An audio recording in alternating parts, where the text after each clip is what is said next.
Bonsoir à tous et bienvenue sur le plateau de l'émission À l'affiche, une émission entièrement préparée par les élèves du BTS audiovisuel du lycée Carnot, pour laquelle j'aurai le plaisir de vous retrouver chaque soir à 21h à l'occasion des 21e rencontres cinématographiques de Cannes. À l'affiche pour cette première journée de festival, j'ai l'honneur d'accueillir sur le plateau Aurélie Ferrier. Bonsoir. Bonsoir. Vous êtes donc l'administratrice de Cannes Cinéma et Gérard Camille, bonsoir. Bonsoir. Président de Cannes Cinéma. Donc la cérémonie a lieu en ce moment. Cela vous a sûrement demandé beaucoup de travail, j'imagine, tout au long de l'année. Est-ce que vous avez une attente particulière de cette édition ? On attend toujours que ça soit encore mieux que l'année dernière. C'est-à-dire surtout plus de monde, plus de rencontres, voilà. Mais déjà l'année dernière, c'était très très bien. Pour les 20 ans, on avait un peu explosé tous les compteurs. Mais on espère bien les exploser encore cette année. C'est vrai que ça demande beaucoup de travail. Toute l'année, l'équipe de Cannes Cinéma est pas nombreuse en fait. Il y a Aurélie, plus 3 autres personnes, plus une personne ou deux de plus pendant juste cette période de 1 mois avant et puis pendant les rencontres. Sinon, donc c'est vraiment un travail qu'on va redémarrer là pour 2009. On va le redémarrer en janvier, quoi. Voilà, à peu près au 15 janvier pour préparer le nouveau 2009, quoi. Donc vous voyez, voilà, c'est à peu près. C'est votre bébé à chaque fois chaque année. C'est un des bébés de Cannes Cinéma. Voilà. Il y en a d'autres, mais celui-là, c'est un bébé qu'on aime bien. Voilà.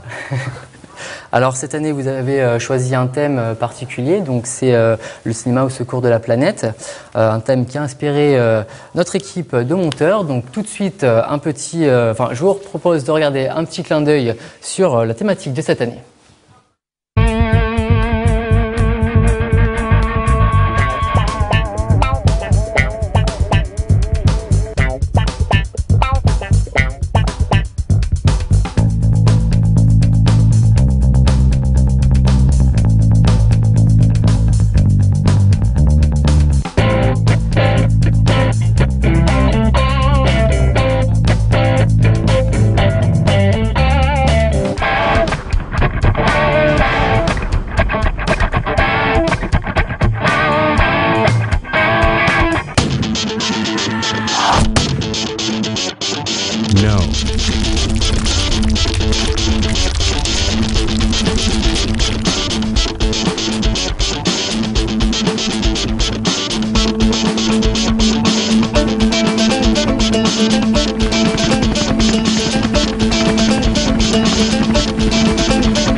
Voilà, donc on vient de voir ce petit clin d'œil. Pourquoi avoir choisi ce thème l'année dernière, vous disiez que vous aviez déjà ce thème en tête. Pourquoi l'avoir choisi cette année? Ça s'ancre dans l'actualité Je pense que ça s'ancre dans l'actualité, oui. On y pense depuis plusieurs années. Vous savez, les sujets, en fait, on y pense pendant plusieurs années de suite. Celui de 2009, on ne va pas vous le dévoiler maintenant, on vous le dévoilera peut-être à la fin. Mais on y a déjà pensé depuis plusieurs années. Celui-là, il est venu et puis doucement, ça s'est imposé à nous avec le Grenelle de l'environnement, avec plein de choses qui se passaient, avec l'agenda 21, avec toutes ces choses qui se mettent en place actuellement. On s'est dit, ça serait bien aussi que nous, on fasse quelque chose, surtout autour du cinéma, parce que j'estime que le cinéma, c'est sans doute le vecteur majeur pour comme ça véhiculer des idées sur la planète. Depuis les Frères Lumière, le cinéma a été une sorte de témoin et même d'accusateur quelquefois des grands problèmes de la planète et des problèmes créés souvent, même presque tout le temps, par l'homme. Voilà. Donc vous pensez que le cinéma, c'est vraiment le moyen pour sauver la planète ou pas? Alors c'est peut-être pas le moyen pour sauver la planète, c'est sûr, mais c'est le moyen au moins pour faire prendre conscience à beaucoup de personnes, puisque des films sont vus par des millions et des millions de spectateurs. Donc je dis, moi, tous les films qui parlent des problèmes de planète, qui évoquent les malheurs du monde, je dirais, sont des films importants. Qu'ils soient réussis, qu'ils soient pas des grands chefs-d'œuvre, ça fait rien. Ce sont des films qui parlent aux spectateurs, qui parlent aux hommes, qui parlent au monde, et c'est quand même l'art populaire par excellence, le cinéma. C'est vrai. Alors d'ailleurs, je voulais demander pourquoi avoir choisi, alors on croit que c'est un dindon, mais c'est pas un dindon, c'est un faisan argenté. Est-ce que vous avez choisi cet animal par rapport à quelque chose de spécial ou La thématique. La thématique, c'est un mais pourquoi cet animal-là? C'est parce que c'est un animal, d'abord, qui a une tête absolument fabuleuse. On est tombé amoureux de cet animal tout de suite quand on l'a vu. On nous en avait présenté plusieurs. Celui-là, bon, c'est vraiment, il est assez extraordinaire. D'ailleurs, il fait son effet sur les affiches, c'est sûr. Et puis bon, c'est une espèce protégée. espèces en voie de disparition. C'est comme le catalogue, on l'a fait cette année. En papier recyclé. Voilà. Ah, ok, très bien. Et les petites affiches aussi d'ailleurs. Voilà. Ok, d'accord. C'est bien. Donc, le cinéma peut-il sauver la planète? En tout cas, on allait demander aux Cannois. Florie s'est collée à cette tâche. Et donc, je vous propose de regarder tout de suite la vie des Cannois. Je trouve que c'est très important, une moyenne pour sensibiliser du monde. C'est vrai que c'est une urgence et qu'il n'y a pas assez de films qui nous touchent vraiment personnellement, des choses qui pourraient nous faire réagir directement. Bah, moi personnellement, je pense que les films qui me parlent de l'environnement peuvent choquer les gens, mais tous les films que j'ai vus qui parlaient de ça vis-à-vis de la population, il faudrait que ce soit un peu plus violent. Je trouve que c'est beaucoup plus choquant, on prend beaucoup plus conscience quand on voit des images. Un grand discours m'inspire plus qu'un film. Moi franchement le cinéma, ouais, je pense que c'est bien. Parce que bon, voilà, les gens ils regardent donc ça les fait réagir. Je sais pas, il y a des films comme celui d'Al Gore. Il a eu un grand impact sur le monde. Donc apparemment, les Cannois partagent assez votre avis. Le cinéma, c'est un bon moyen de véhiculer l'information et puis de changer les mentalités.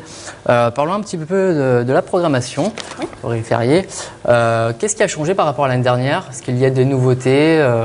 Dites-nous tout. Alors en fait, cette année, par rapport à l'année dernière, on aura un groupe différent pour le mercredi soir. Ouais. Ce sera les Têtes Raides, mais on a aussi une sélection un peu plus remplie, un peu plus touffu, un peu plus charnu, étoffé, voilà. Pour la sélection rétrospective, on a 20 films rétrospectifs cinéma au secours de la planète. Donc ça, c'est un peu la différence, donc on a plus de films cette année. Mais on a les arcades qui nous reçoivent cette année, où on a créé un partenariat avec eux pour les RCC. Et en nouveauté, après tous les films, parce qu'évidemment, c'est pas les mêmes que l'année dernière. Ok. Voilà. Est-ce que vous avez un objectif précis dans ces RCC? Est-ce que vous appuyez un petit peu sur la notoriété du Festival de Cannes, ou alors est-ce que c'est un truc totalement différent et vous faites ça exclusivement pour les Cannois et pour créer une sorte de contact avec les Cannois, les amener à voir des films qu'ils n'ont pas forcément vus? Alors en fait, l'objectif déjà de Cannes Cinéma, c'est le développement de l'activité cinématographique à Cannes et dans le bassin cannois. Donc c'est vrai que c'est un peu l'objectif de Cannes Cinéma. Après, c'est vrai nous on travaille aussi avec le Festival de Cannes, donc ça c'est à part. Et en fait, pour les RCC, c'est vraiment la convivialité. Et pour le public, le Festival de Cannes, vous savez, c'est réservé aux professionnels.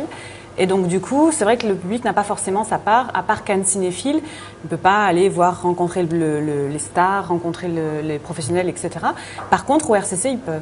Et ils peuvent venir, c'est vraiment leur festival. Et souvent, ce qu'on entend nous, du public, c'est qu'ils préfèrent les rencontres cinématographiques, évidemment, au festival. D'accord. Plus chaleureux, on va dire, c'est plus les gens sont...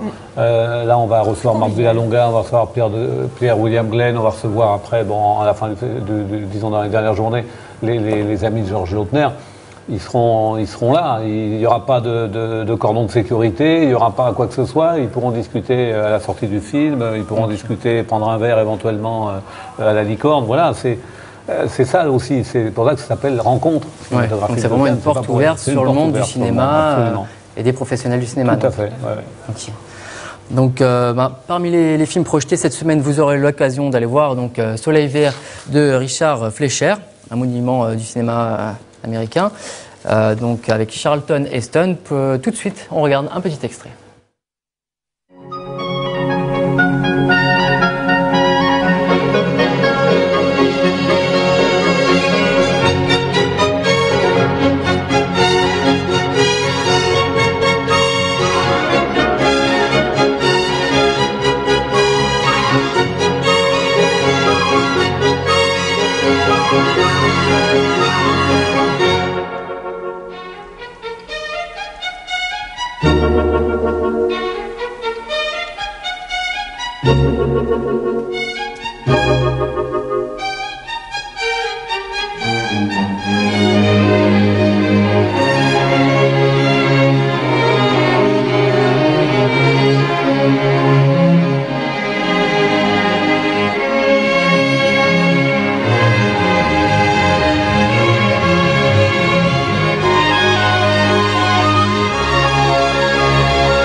Soleil vert donc que vous pouvez retrouver à l'affiche jeudi à 9h au Miramar. Gérard Camille, donc c'est un film qui date de 1973. Est-ce que vous pensez qu'il est encore d'actualité malgré son âge? Il est énormément d'actualité. C'est c'est l'histoire du monde en 2022 ou 2000, je sais plus en quelle année. On y est tout près. On mange des pilules beaucoup plus que de la nourriture bio. Donc là, peut-être que ça nous a fait réfléchir aussi. Et puis voilà, là, la scène qu'on vient de voir, c'est la mort de Edward G. Robinson.